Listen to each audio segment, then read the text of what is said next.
Oi, eu sou a Carla Stone e a gente está hoje continuando sobre o assunto que é déficit de atenção.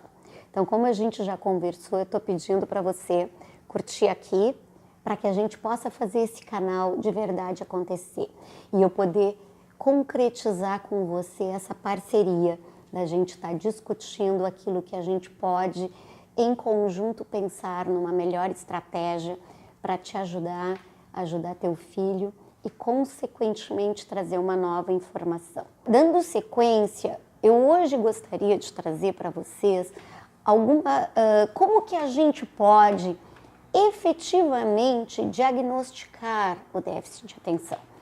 Uma vez em que eu percebo que isso é um problema, que eu sei que ele não consegue mostrar em sala de aula todo o potencial, aquilo que ele estudou, aonde eu vejo e a gente acaba criando 1000 discussões dentro de casa porque eu pedi para ele fazer uma coisa e ele realmente esqueceu. E com isso a gente vai tendo inúmeros sofrimentos, atritos, desentendimentos e ele insucesso na escola, momentos infelizes e dificuldade nas suas relações sociais. Bom, sem dúvida nenhuma, o diagnóstico é importante que passe por um psicopedagogo, por um psicólogo, por um neurologista.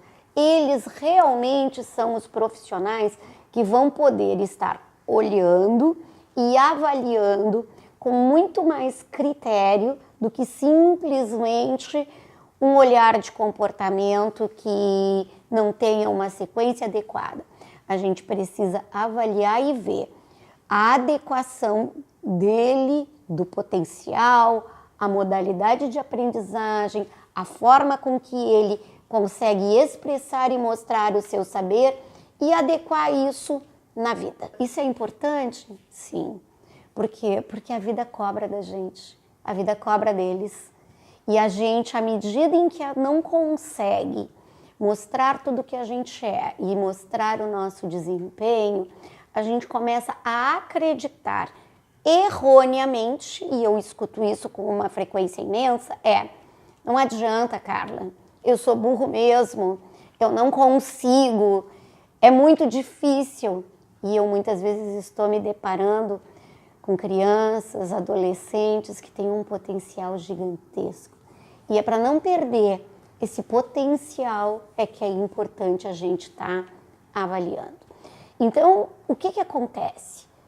Eles às vezes nos surpreendem porque eles escutam canais na televisão e eles discursam sobre assuntos que a gente nem imagina como ele consegue absorver tanto conteúdo. Mas em sala de aula, ele não consegue fazer a mesma coisa. O que acontece? O que acontece é que ele tem uma criatividade imensa, porém, na hora de executar, ele leva 2 horas para fazer uma tarefa que ele poderia ter feito em 10, 15 minutos. E sofrendo e detestando fazer isso. Bom, nessas situações, a gente precisa ajustá-los e compreendê-los. A principal questão e a principal mensagem que eu deixo para vocês e que certamente faz toda a diferença e fez toda a diferença na minha vida e na minha relação com os meus filhos é quando a gente passa a entender que eles não estão fazendo isso de malandragem, eles não estão fazendo isso de preguiça, eles não estão protelando nem postergando porque não querem, eles estão prolongando uma situação porque eles não conseguem manter o foco, eles não conseguem manter a atenção, eles começam e eles se dispersam no meio do caminho. Então, se eu souber que isso é algo sem intenção, eu consigo ter um relacionamento mais tranquilo com eles. E quanto mais tranquilo for o meu relacionamento com eles, nesse exercício, muito mais fácil fica para eles entenderem de que eles necessitam da ajuda e darem sequência nisso. O que é fácil? Eu acabei de te explicar E daqui a pouco a minha vontade é quase jogar na parede. Porque tu repete, tripete, quadripete, quintupete, enfim. E eles continuam necessitando, porque eles ouvem e na metade daquilo que tu tá falando, a cabeça deles já está em outro lugar. Mas se eu tiver o entendimento e eu conseguir trazê-lo para mim, buscá-lo para aquilo que eu estou fazendo, eu consigo enxugar o tempo. É difícil para essas crianças fazerem tudo sozinhas? Com certeza. Até eles criarem um ritmo e entenderem a sua própria dinâmica e conseguirem ir fazendo com as próprias pernas ou com as próprias mãos, eles precisam de uma intervenção, de uma mediação que o ajude a se manter no foco e na concentração daquilo que eles estão fazendo. É fazer por eles? Não, de jeito nenhum. É ir dando as respostas? Muito menos. Mas também não é brigando, também não é cobrando, não é discutindo. É realmente compreendendo e chamando eles para o lugar.